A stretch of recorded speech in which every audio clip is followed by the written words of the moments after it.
नमस्कार। शोम रतोड़ी एनालिसिस में आपका स्वागत है। स्वाभाविक रूप से आज जो है मेरी चर्चा का विषय G20 सम्मेलन है, जो आज ही खत्म हुआ और शायद भविष्य में इसका नाम G21 के नाम से जाना जाएगा, क्योंकि इस सम्मेलन के बाद इसमें एक सदस्य और जुड़ गया और वो है अफ्रीकन यूनियन, AU। मतलब अफ्रीकन यूनियन एक संगठन के रूप में अफ्रीका के जितने भी कंट्रीज है जो इस संगठन के सदस्य हैं, वो सामूहिक रूप से इसमें जुड़ गए हैं। तो शायद भविष्य में इसका नाम G21 हो सकता है। तो ये जो है इस अन्य उपलब्धियों के अलावा जो है ये एक उपलब्धि रही है इस सम्मेलन की। लेकिन इसमें एक विशिष्ट चीज आपको नजर आई होगी कि इसमें कौन नहीं था? जिनपिंग नहीं था, चीन नहीं था। उन्होंने उसकी जगह अपना प्रीमियर यानी प्रधानमंत्री को यहां भेजा। चीन के राष्ट्रपति ने इस सम्मेलन में भागीदारी नहीं की। ये तो बाहर के अतिथिगण हैं जिनके बारे में मैं कह रहा हूं। पुतिन का अलग मामला था। और इस सम्मेलन का बायकॉट करने वाले और ऐसे महत्वपूर्ण टाइम पर छोड़ने वाले, देश को छोड़ने वाले राहुल गांधी नहीं थे। तो आप ये सोचिए, ये इन दोनों के बीच क्या कनेक्शन है, क्या बॉन्ड है। तो अब तक आपको लग ही गया होगा कि कुछ कई सालों से, मतलब 2-3 सालों से चीन विश्व में अलग थलग पड़ रहा है। वहां से बहुत सी मैन्युफैक्चरिंग यूनिट्स जो है इधर उधर जा रही है और देशों को जा रही है, वियतनाम को जा रही है, इंडिया को आ रही है और भी कई जगह जा रही है।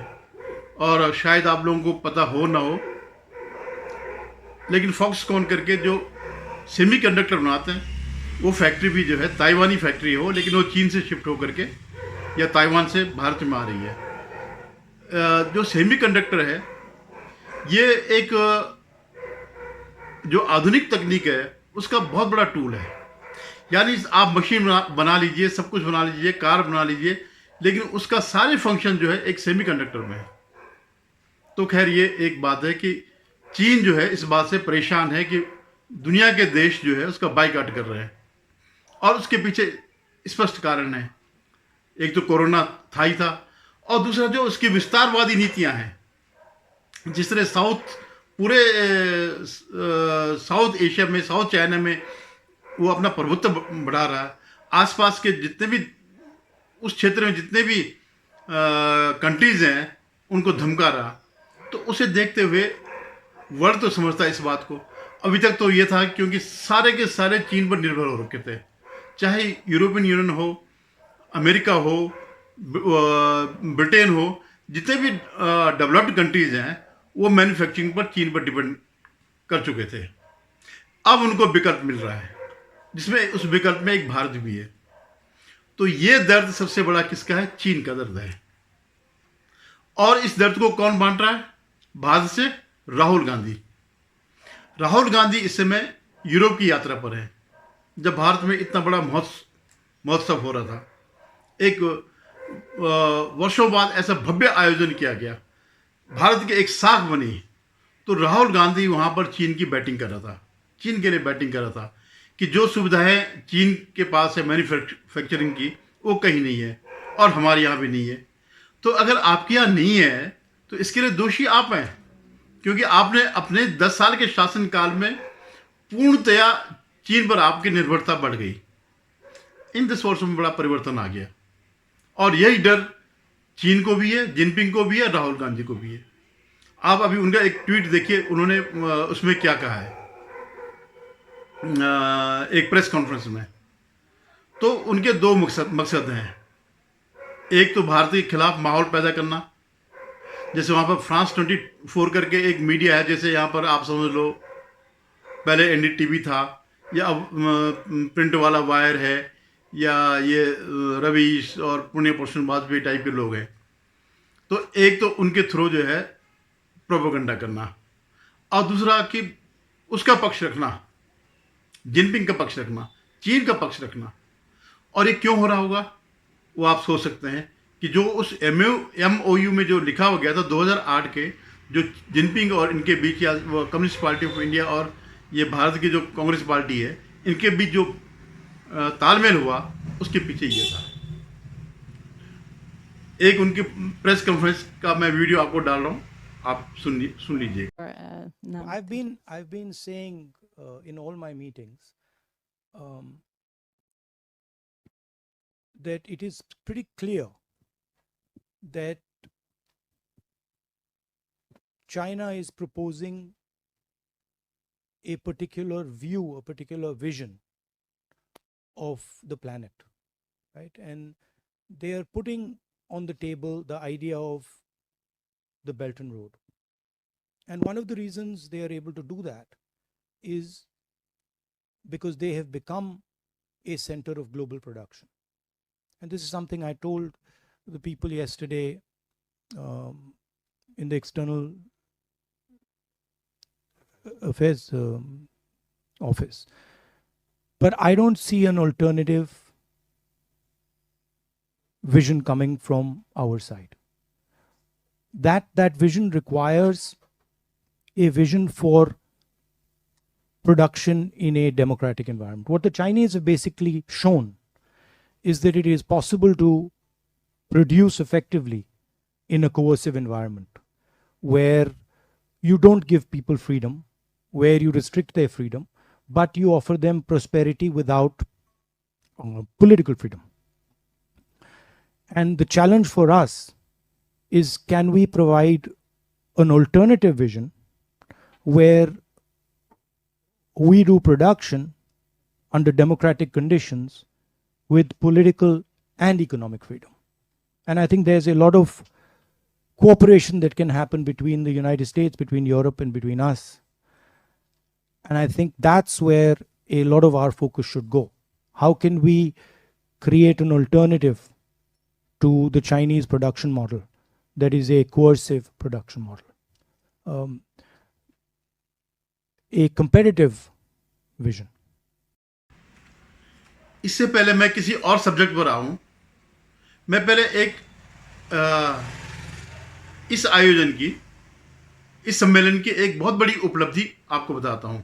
वह है इकोनॉमिक कॉरिडोर, जिसे नाम दिया गया इंडिया, मिडिल ईस्ट और यूरोप। तो अब आपकी यूरोप की जो एंट्री है वह इंडिया से यूएई, यूएई से सऊदी अरब, सऊदी अरब से फ्रांस, जर्मनी, इटली और यूरोपीय यूनियन के अन्य उसमें। क्योंकि भारत के लिए यह एक स्ट्रेटेजिकली बड़ी दिक्कत थी यूरोप में एंट्री करने की। अब एक सिस्टम बन गया पूरा। आप इंडियन पोर्ट से सामान ले जाइए, यूएई में उनके जो उनका पोर्ट है, जेबल है या कुछ ऐसा पोर्ट करके है, मैं गया भी हूँ वहाँ पे। फिर वहाँ से जो है यूएई होते हुए, सॉरी ये सऊदी अरब होते हुए फिर आगे यूरोप की तरफ ये प्रस्थान करेगा।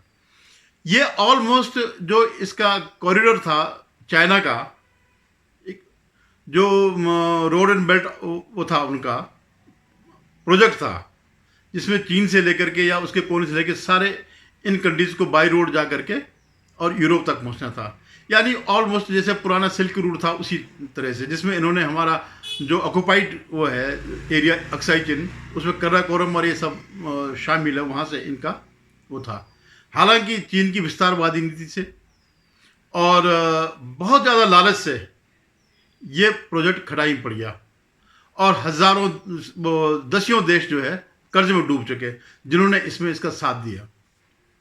और वैसे उनका अफ्रीका में भी ये सब था। तो आज अफ्रीकन कंट्रीज भी उनके कर्जदार बन गई। और जो अफ्रीकन यूनियन जो इसमें शामिल हुई है, उसका कारण, उसके पीछे भी एक यही डर है, वो चाहते हैं किसी तरह हमें जो है चीन से मुक्ति मिल जाए। तो ये एक बहुत बड़ी उपलब्धि है।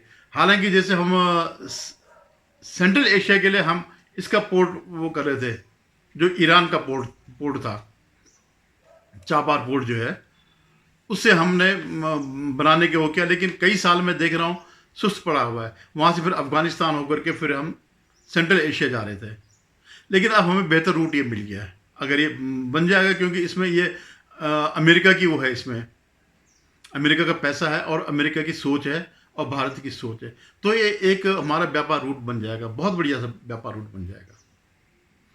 अब मैं आता हूँ यहाँ पर इस देश में क्या चल रहा है, कांग्रेस पर मैं आता हूँ। कांग्रेस की स्थिति बहुत दयनीय हो गई है। उसकी समझ में नहीं आ रहा कि इस जैसे भव्य आयोजन का कैसे विरोध करें। तो वो दिखा रहे हैं कि दिल्ली की सड़कों में जो किनारे की झुग्गी झोपड़ियां हैं उनको ढका जा रहा है, और राहुल गांधी ट्वीट भी कर रहे हैं कि गरीबों से आपको नफरत है, ये है वो है करके। मज़ेदार बात ये है कि जो ये वीडियो डाल रहे हैं या फोटो डाल रहे हैं वो 2010 के कॉमनवेल्थ गेम की जो है फोटो हैं। इतना ये आईटी सेल पे पैसा खर्च करते हैं, कम से कम इतना तो कर ही सकते थे वो कि कोई जो एक्चुअल जो इसमें हुआ होगा, और ऐसा नहीं कि नहीं हुआ होगा। आप वो जमाना लग गया जब आप शाम सवेरे वो दिखाते।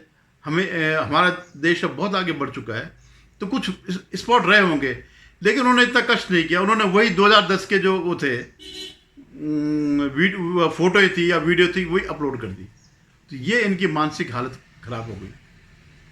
वैसे ही डिनर में कि वो जो डिनर आयोजित किया गया था जिसमें विपक्ष के लोग भी बुलाए गए थे, तो उसका कांग्रेस ने बायकॉट कर दिया। कांग्रेस के कुछ मुख्यमंत्रियों ने बायकॉट कर दिया। क्यों कर दिया? क्योंकि आदत खराब है। जब पहले कोई विदेशी अतिथि आता था तो प्रधानमंत्री मनमोहन सिंह को किनारे कर दिया जाता और प्रमुखता सोनिया गांधी को मिलती थी। तो सोनिया गांधी को नहीं बुलाया, राहुल गांधी को नहीं बुलाया, तो ये अपना मुंह फुलाए बैठे हैं और भारत के खिलाफ अपमानजनक बातें कर रहे हैं। जबकि एज पर प्रोटोकॉल हर एक को बुलाया गया, हर एक यानी सभी मुख्यमंत्रियों को बुलाया गया, चाहे वो पक्ष का हो या विपक्ष का हो। और अगर वो ये सोचता है कि वो आड़ किसकी ले रहे हैं, खड़गे की। भाई खड़गे क्या है? पार्टी के अध्यक्ष हैं। तो हमारे यहाँ तो सैकड़ों पार्टियां हैं, मतलब वैसे तो हजारों हैं, लेकिन मोटे मोटे तौर पर भी अगर रिकॉग्नाइज पार्टियां मान जाए तो सैकड़ों पार्टियां हैं। तो उनको तो नहीं बुलाया गया।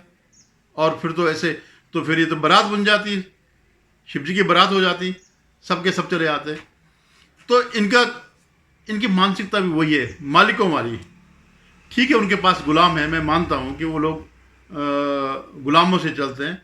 तो उनको अभी तक सामान्य नागरिक बनने में जो है इनको बड़ी दिक्कत हो रही है कि हम भी एक सामान्य नागरिक हैं। उनका ये था कि प्रधानमंत्री किनारे करो, मोदी किनारे करो, इसको किनारे करो, राष्ट्रपति किनारे करो, सबसे आगे सोनिया गांधी को रखो। अब क्योंकि सीधे सीधे नहीं बोल सकते थे, तो उन्होंने खड़गे की आड़ लेकर के ये प्रहार करना शुरू कर दिया।